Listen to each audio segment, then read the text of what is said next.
Hi again, everyone. It's Wes with Pikes Peak Trades. Excited to give you a new weekend update for stock market action that ended December 18th, 2020. Going to take you through a lot, take you through weekly charts, talk about what I see coming up for the rest of 2020 and into January, and talk a little bit about how to handle news reactions because there were some important news items that hit the tickers today and want to give you the reactions to those setups, my thoughts there as well. So, as usual, we begin with weekly charts. Weekly SPX still showing the pattern of higher highs and higher lows. So, it is still strongly uptrending. You've got all of these moving averages just in bull mode. Slight concern here with some divergence on the weekly RSI, but minor concern. That divergence can play out over months, and there's no divergence on the weekly MACD or the Stochh. So I do see the SPX getting itself into the 4,000s at some point, let's say maybe late January, early February. Looking into the Qs. So same thing on Qs. You're seeing all the weekly MAs in bull mode, higher highs, higher lows, and I'm projecting that we see QQQ somewhere close to 330, and that could happen fairly soon. We could see that even possibly by the end of 2020. Okay, want to get to other ETFs, and then we'll get into some individual names. So IWM just has been incredibly strong. I've had to extend a parallel bull channel to account for the throw over here. And I do think that we see small caps up into the 200s. Certainly could see that by the end of 2020 before we see any significant pullback. There is absolutely no divergence on the RSI, and we could see that RSI 9 up into the 80s before we start to see any type of pullback. Okay, I want to start talking about some news stuff. So here's XLF, and XLF, I'm sure you were aware. After the close, the Fed announced that it's giving the big banks the renewed privilege of stock buybacks, and I believe I saw that J.P. Morgan just said it's going to do billions of stock buybacks. So XLF was up over 3% after hours. It's just going to continue to be powered upwards. You can see my target there for XLF strongly up into the 31. So it's going to defeat the previous all-time high and move, I think, very strongly up. I'm very bullish on financials. They hold a huge component of SPX and IWM. So without a doubt, this is going to continue to power the market as we go forward. Okay, just because I'm on this weekly tab, let's go ahead and take a look.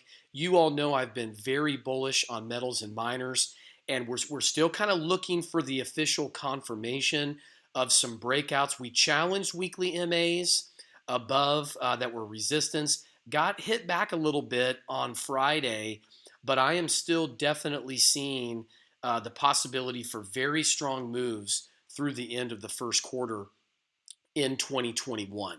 Okay, so let's get into some individual names here on the weekly. So Tesla, Tesla just continues to impress. What a wild swing of prices Tesla had in roughly the last 30 minutes, especially the last 15 minutes. I see Tesla continuing to power its way up towards certainly it's already right at $700, strongly into the 700s, and I think into 800. So here down here on the weekly, I've shown you progressive periods of very, very strong moves in Tesla where the weekly RSI has been above 70 for 9 weeks. We're currently in week 5. So I think we see another 4 strong weeks of price action bullishly in Tesla with that weekly RSI now strongly into the 80s. Okay, other very, very healthy weekly charts. Take a look at Apple. Nice week for Apple, strongly above its weekly MAs. You've got its weekly MACD and RSI hooking upwards.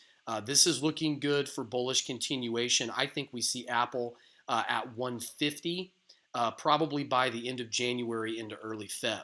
So progressing through here into Amazon. Now, I want to point out Amazon here because It's now challenged this down rail that's anchored all the way back at the end of August for now here the fourth time. And I've mentioned before in the way that I've learned this, the more often that a resistance level gets hit on the upside, the more often that it breaks. So I do see Amazon poised to break out next week.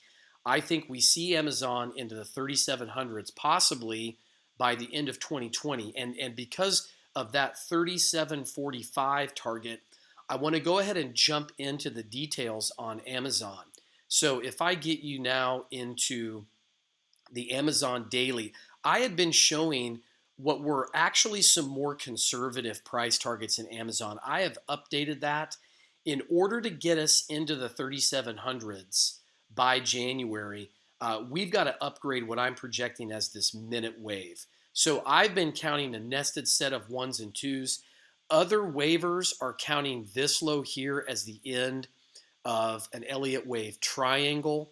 And I actually have that counted impulsively. I think this move is impulsive. So I've got my nested set a little bit more deep into that. And in order to get us into the 3700s on Amazon, which I think it will, I've got to upgrade my internals. So if I take you now to the internals here on Amazon, get to this tab, I've been saying maybe look for 3280. I think we need to be looking higher. I think by the end of next week, leading into Christmas, we should be able to see Amazon in the 3300s. And I want to show you these staggered prices because if you're on the correct side of the trade and we get the bullish resolution, these alternate price targets are places that you can start taking profits. So I am now looking beyond 3280. I'm looking into the low 3300s as a place to hopefully take some partial profits. We just need to see this flagging action break. We saw active tests and holds on that lower rail, a really nice end of day bounce that got it back up above the 3200 support level, which I think is actually pretty crucial. And I think we're ready to break out of that flag early next week. It should happen Monday. We get out above 3230, and I think I'll give you the blue skies ahead call there on Amazon. So details there. I want to show you Facebook as well. I think a really important weekly hold on Facebook was getting back above at the close. It's 8-week EMA, and it did it with a strong move towards the end of the day. I think that's really, really good for bullish continuation. We didn't get an inside week, which would have been nice to see. We kind of got that stab lower this week to the 267 range. I am still bullish on Facebook. I think it could move out strongly. Okay, now Google, a significant count change in Google. And I will talk you through the daily into the short term. So Google had retraced quite heavily since the end of November. And I think it's so far that I've got to give it a count upgrade into a minor degree. I'm calling on Google now for an extended wave 5 to move along bullishly with the rest of tech. But since Google has already broken out significantly, I'm not as bullish in my further targets on Goog. Let me show you on Goog the daily. So I can talk about how quite often wave 4s in Elliott wave love to retrace to the levels of the previous degree. I think that's exactly what we just saw. I was talking about that 17-18 level being important. It retraced there. I think it held. And if I take you into the short term here on Goog, I'm going to show you what I think is some significant divergence that's here developed roughly over the last 10 days as we see a price thrust lower from this kind of degree A wave. We've got an RSI and a MACD that are higher. So I'm looking at that, I think, as some confirmation. Wave 4 of previous degree. We've got some divergence there in a bullish setup. I think we do see Goog now resume to participate with big tech. Okay, so let me now get you into double check the weeklies. Yep, we're good there. Into some other just daily charts here. And so let's talk about Apple. So Apple daily, it's been held back here by this rail. And I think next week we've got to see Apple decisively above 130. And I think we get it here in this minuet wave 3. If I jump you now into the short term, Apple just put in this wave 4 pullback here. So it hit comfortably this 38% target right there at 126.12. I mean, to a penny. And I think we're ready to see Apple move up strongly into the 130s. Okay, let's get to Microsoft.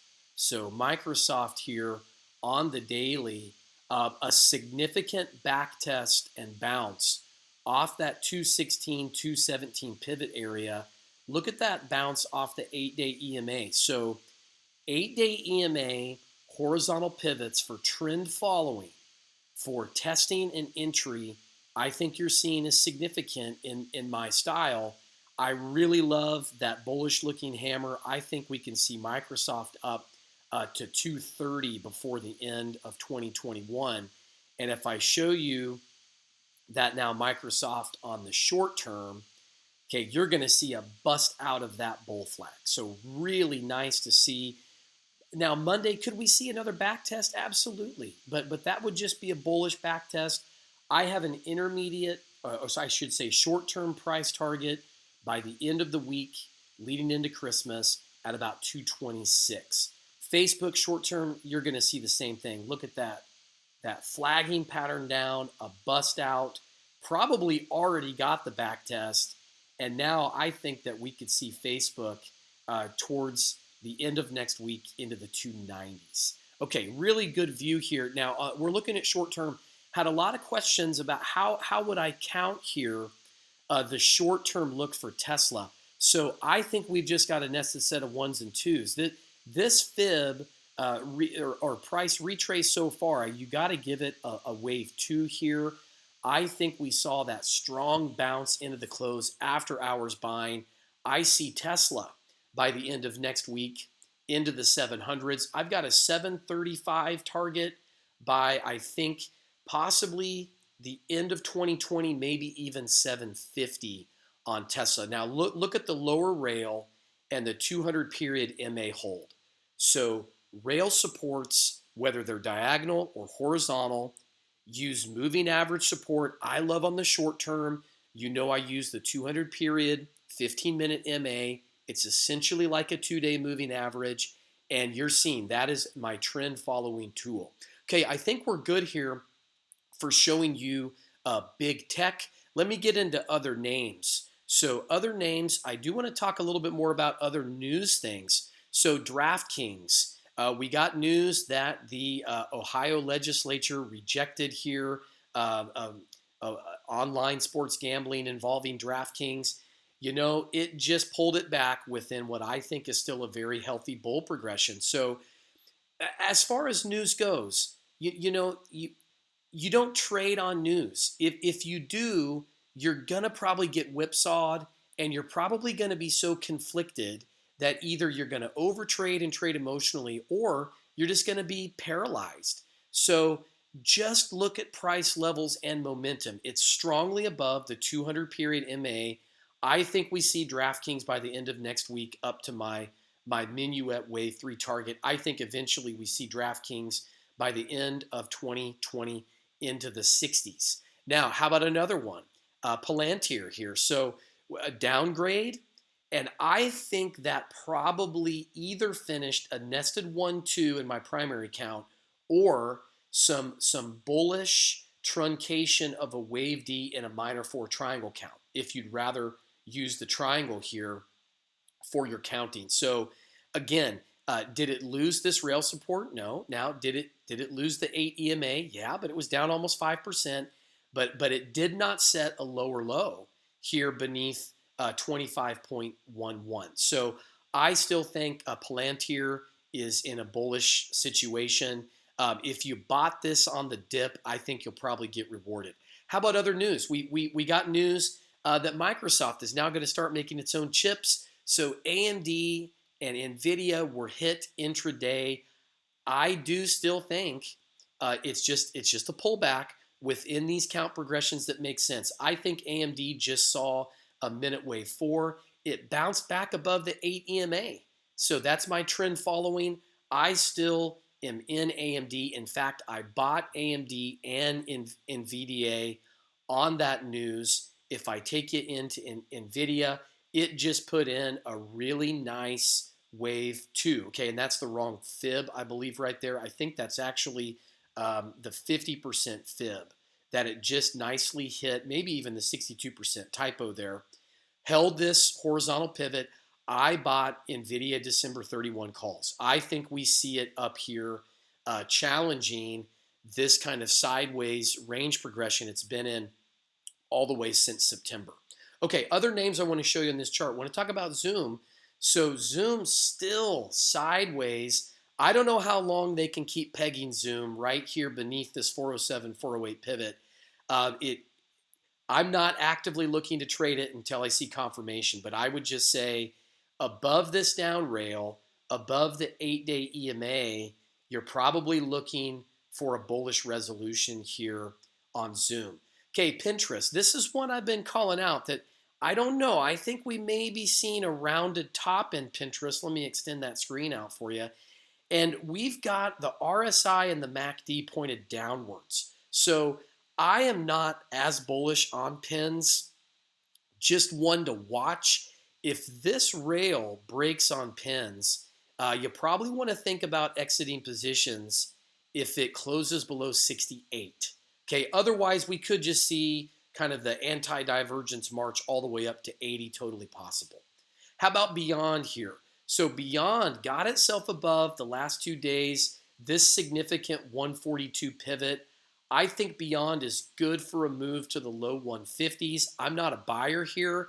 I want to see how it reacts at the 50-day SMA, probably a move lower to, let's say, maybe 130, and then I think you could probably be a more aggressive buyer on a back test of this down rail.